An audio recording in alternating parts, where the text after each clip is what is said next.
መጀመሪያም እውነት ስላለኝ ነው። እኔ ያን ነገር ጊዜ ነው የሚፈታው። ሃይሚ የምትፈልጊው ጊዜ ነው የሚፈታው። ከኔ ጋር እንድትሆን ነው የምትፈልጊው።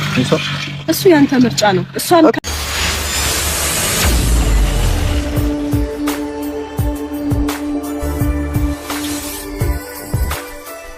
ትልቅ የንቀት ጥግ ማለት እንግዲህ ይሄ ነው ማለት ነው። እንግዲህ የእዩ እህት ነኝ የምትል ዛሬ ደግሞ አንዲት ልጅ መታ ፍፄም በጥፊ ተማታለች ማለት ነው። የተማታችውም ለቤኪ ወግና ማለት ነው። እና ሲጀመር አንቺ ማነሽ በቤኪና በፍፄ መሀል የምትገቢው?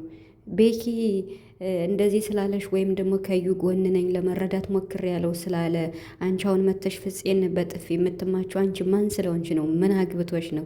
በግድ መኑ እያለ መታለሽ። ደግሞ ብሩክ የብሩክ ልጅ ነው።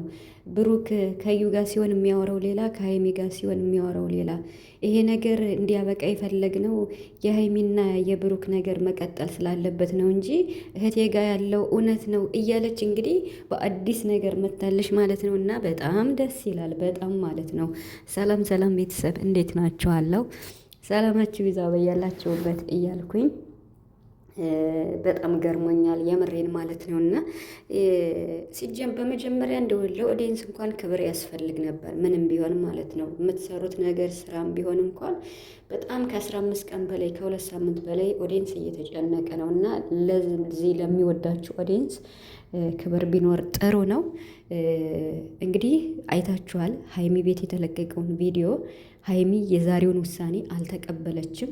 ምክንያቱም እንደዛ ምስቅልቅልቅል አውጥታ አሁን ደግሞ ስትፈልግ መውጣት ፈልጋለሁ ከአቅሜ በላይ ሆኗል እያለች እያለቀሰች ትገኛለች። እዩ ማን ያለሽ? ማን ጎትቶ አመጣሽ ነው? እዩን ማለት ነው። ኢቭን ለማስተማር እንኳን ቢሆን ለማስተማር ብሩክ እንደዚህ ይሄ ነገር ያስተምራል ብሎ አመቶሽ እንኳን ቢሆን እውነትና እውነቱን ተናግረሽ ከሀይሚ ህይወት ስትወጭ ከነ ሙሉ ነገርሽ ነው መውጣት ያለብሽ እንጂ በይቅርታ ብቻ መውጣት አለ እንዴ? ይቅርታ ማለት ትልቅነት ነው። ሀይሚ ይቅርታሽን ልትቀበልሽ ትችላለሽ፣ ግን ደግሞ እንዳስለቀሻት ሀይሚ በቀላሉ አትፋታሽም ማለት ነው። ስለዚህ እሱ አሁን ለማስተማር የሄደችበት ርቀት አንድ ልጅ ያላበት ማደግ የለበትም የሚለውን አጀንዳ ለማስተማር ፈልጋ ይመስለኛል፣ እንደተረዳሁት ከሀሳቧ ማለት ነው። ሀብትሽም እንግዲህ ለማስታረቅ ሁለቱንም አናዶት ነው የሄደ። ምክንያቱም እኔን አታከብሮኝም እያለ ማለት ነው ለማስታረቅ ሞክሮ ነበረ፣ ግን ደግሞ በአንድ ቀን የማይሆን ነገር ነው።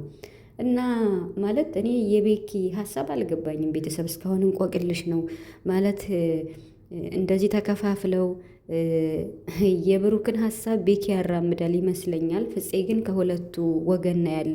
የብሩክን ሀሳብ ቤኪ ያራምዳል ማለት ይሄ ነገር ውሸት ስለሆነ በቃ ከዩ ጎን ሆኖ ነገሮችን ለማሳመን ምናምን ነገር ኢብን ይሄ ቪዲዮ ወይም ይሄ አጀንዳ እስከሚያበቃለት ድረስ ውሸት ነው ተብሎ ፕራንክ ነው ተብሎ እስከሚነገር ድረስ ለመተውን ይመስለኛል ቤኪ እያራመደው ያለው እንጂ እውነት ብሩክን ጠንቅቆ አያውቀውም እንዴ?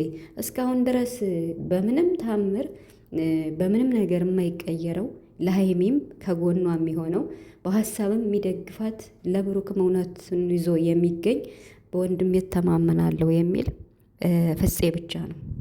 የምሬን ማለት ነው። እኔ ለፍፄ ቃላት የለኝም። ምርጥ በቃ ምርጥ ልጅ ማለት ነው። ይሄን ጸባይክን አይቀይርብ ለራስህም ራሱ ማለት ነው። ለሰው እንደዚህ ከሆንክ እኔ እንጃ በቃ ቃል የለኝም ለፍፄ ማለት ነው። እና አሁን የመጣችሁ ልጅ ደግሞ በአዲስ ቻናል አሁን እንግዲህ ይቅርታ ጠይቃ ቻናል እንዲከፈትላት ትፈልጋለች። ከዚያ ነገሯ በቃ ማለት ነው። እና ደግሞ እህት ተብዬዋ መታለች ዛሬ ማለት ነው። እና ፍፄን ለመናገር ነው የመጣችው። ለምን ትናገራታለህ ብላ ተቆርቁራ፣ ልጁ እኮ የብሩክ ነው መንከባከብ አለበት ግዴታው ነው እያለች ነው እንግዲህ ልታስቀጥል ነገሩን ማለት ነው። እስከ 3 ወር ሙሉ ደግሞ እሷ ቻናል ተከፍቶላት አጀንዳው እንዲቀጥል ነው የመጣችው እህቲቱ ማለት ነው። እና እዚህ ጋር እንግዲህ ነገሩ በጣም መስመሩን ሲስት ሀይሚ ነብር ስትሆንባቸው ማለት ነው። እዩ መቋቋም ሲያቅታት እህቷ በጎን መጣይ ማለት ነው። እና እንግዲህ ቪዲዮም ጠፍቶ እንደገና ነው ኤዲት ተደርጎ የተለቀቀም እየተባለ ነው። እና በጣም ገርሞኛል የነ ቤኪ ማለት ነው። ስለዚህ እውነት ትመነምናለች እንጂ አትበጠስም። እውነቱን ተናግራችሁ ነው ሀይሚን ይቅርታ መጠየቅ ያለባችሁ። ያም ሲመጣ ያም ኮሽ ሲል ሀይሚ የመጣውን ሁሉ እርጉዝም ይሁን አፍቃርም ይሁን በየጊዜው አስተናግዳ ምኑን ትዘልቀዋለች? ቢያንስ እንኳን ብሩክን መኙ፣ ከብሩክ ጎን ሆኝ ሊፈትኑሽ ነው ምናምን እያልን እንኳን እኛ ብናበረታታት፣ ሁሌም ደግሞ መፈተን የለባትም ማፍቀር ኃጢአት ስላልሆነ ማለት ነው።